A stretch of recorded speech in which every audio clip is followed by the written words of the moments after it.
Students in AC starter. आज मैं आपको वर्कशीट नंबर 13 विज्ञान सब्जेक्ट की क्लास 7वीं की करवाने जा रहा हूँ। आज की जो वर्कशीट है वो मृदा में पोषकों की पुनः पूर्ति है।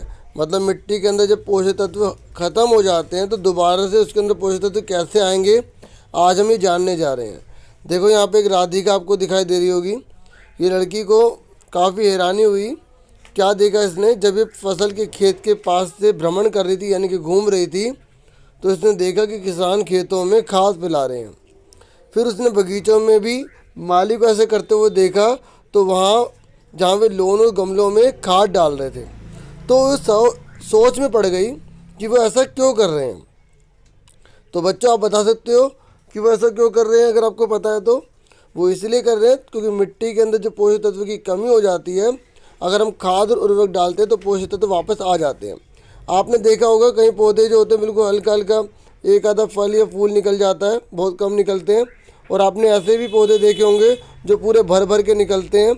ऐसा इसलिए होता है क्योंकि उनकी मिट्टी के अंदर पोषक तत्व की कमी हो जाती है, जिसकी वजह से इसकी हालत ऐसी हो जाती है।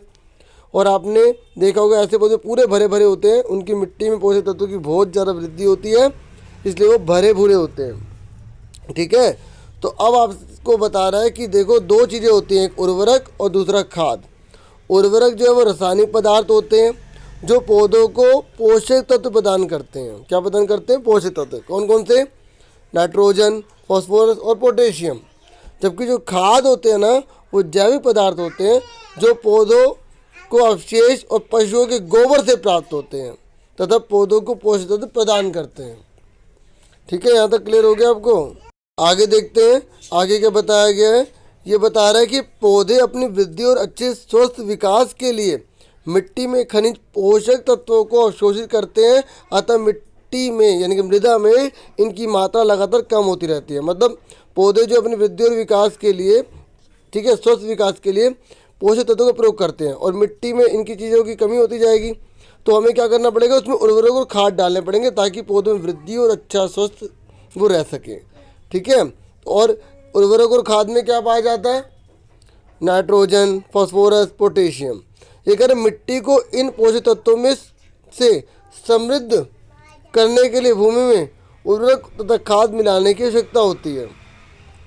पौधों को सभी पोषकों में से नाइट्रोजन की अधिक मात्रा की आवश्यकता होती है, पर जो नाइट्रोजन होती है ना, वो कोई भी डायरेक्ट नहीं ले सकता। मतलब प्रत्यक्ष रूप से नाइट्रोजन नहीं ले सकता, नाइट्रोजन घुली हुई अवस्था में लेनी पड़ती है पौधों को। ठीक है, तो अब नाइट्रोजन कैसे लेंगे? तो पौधों की कुछ पौधे ऐसे होते हैं जिनकी जड़ों में राइजोबियम नामक जीवाणु पाए जाते हैं, जैसे चने के, मटर के, मूंग के। तो ये क्या करते हैं, ये नाइट्रोजन तो वायुमंडल से ले लेते हैं, बाद में उसे विलेय पदार्थों में बदल देते हैं जिसे पौधे यूज़ कर लेते हैं। ये ध्यान रखना, पौधे नाइट्रोजन को डायरेक्ट नहीं ले सकते। राइजोबियम नाम के जो जीवाणु होते हैं जो चना, मटर, मूंग, फलीदार पौधों में की जड़ों में पाए जाते हैं, जो नाइट्रोजन को विलेय पदार्थों में बदलते हैं। क्योंकि एग्जाम में क्वेश्चन बहुत बार आया हुआ है कि राइजोबियम नामक जो जीवाणु हैं वो कहाँ पाए जाते हैं, तो चना, मटर, मूंग या अन्य फलीदार पादपों की जड़ों में पाए जाते हैं। ये आपसे ये भी पूछ सकता है कि फलीदार पौधों के नाम बताइए, तो चना, मटर, मूंग। ठीक है, तो जरूर नहीं कि वर्कशीट में आपसे सिर्फ 4 क्वेश्चन पूछेगा, वैसे ही पूछेगा। आपको पूरी वर्कशीट अच्छे से आनी चाहिए। ठीक है, आपको पता है, देखो आपने एक चीज़ नोटिस करी कि ये जो फलीदार पौधे थे, राइजोबियम क्या दे रहा था इनको? नाइट्रोजन में कन्वर्ट करके दे रहा था, नाइट्रोजन को विलायक बना के दे रहा था, विलय बना के दे रहा था। और बदले में पता है ये जो पौधे होते हैं ना, ये इसको आवास देते हैं। क्या देते हैं? आवास और भोजन देते हैं, जिसकी वजह से ये जिंदा रह पाते हैं, क्योंकि दोनों एक दूसरे की मदद कर रहे हैं। इसलिए इसको हम बोलते हैं सहजीवी संबंध। यहाँ लिखा भी हुआ है कि अधिकतर दालें फलीदार पादपों से प्राप्त होती हैं। राइजोबियम अपना भोजन स्वयं नहीं बना सकता, फलीदार पौधे बैक्टीरिया को भोजन और आश्रय प्रदान करते हैं, इसलिए ये सहजीवी संबंध कहलाता है। ठीक है, तो देखो दोबारा से बता रखा, सहजीवी संबंध दो जीवों का मध्य संबंध जिसमें दोनों जीव आवास और पोषण के लिए परस्पर लाभान्वित होते हैं, उसे सहजीवी संबंध कहते हैं। अब ये वर्कशीट तो आपने समझ ली। अगर कोई डाउट हो तो आप कमेंट बॉक्स में ज़रूर बताना। तो फटाफट पहला क्वेश्चन कर लेते हैं। बोला गया है कि उर्वरक और खाद के बीच में एक अंतर बताना आपको, तो आप ये अंतर यहीं से देख के लिखेंगे, ये लाइन डाल देंगे इस तरीके से। ठीक है, थोड़ा बाहर की आवाज़ को प्लीज़ इग्नोर करना। तो यहाँ पर आप उर्वरक लिखोगे, यहाँ पर आप खाद लिखोगे और ये पूरा उतार दोगे। ठीक है। अब उसके बाद सेकंड क्वेश्चन पे आ जाइए। सेकंड में बोला है कि पादपों के लिए आवश्यक 3 मुख्य पोषक तत्व कौन कौन से हैं। तो देखो ये 2 बार बता चुके हैं। एक बार तो यहाँ बताया नाइट्रोजन, फॉस्फोरस और पोटेशियम। फिर देखो दोबारा से भी बताया इन्होंने, यहाँ देखिए आप, ये लिखा नाइट्रोजन, फॉस्फोरस और पोटेशियम। तो आपको 3 खाली स्थान में ये भर देने हैं। ठीक है। अब उसके बाद आ जाइए अगले क्वेश्चन पे। कह रहे हैं सहजीवी संबंध से आप क्या समझते हैं।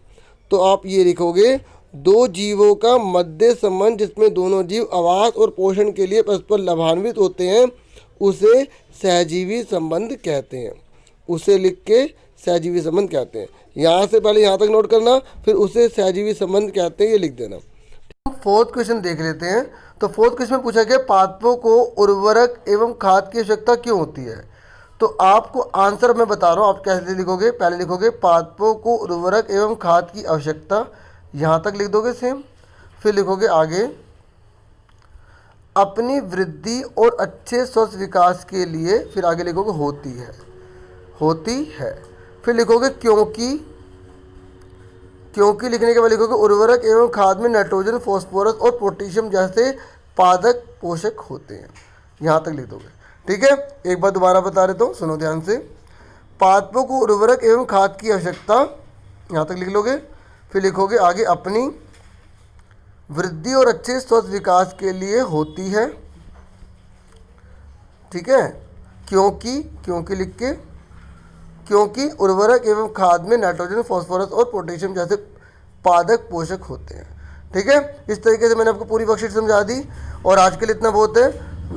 और अपना पूरा ध्यान रखना। Take care dear students.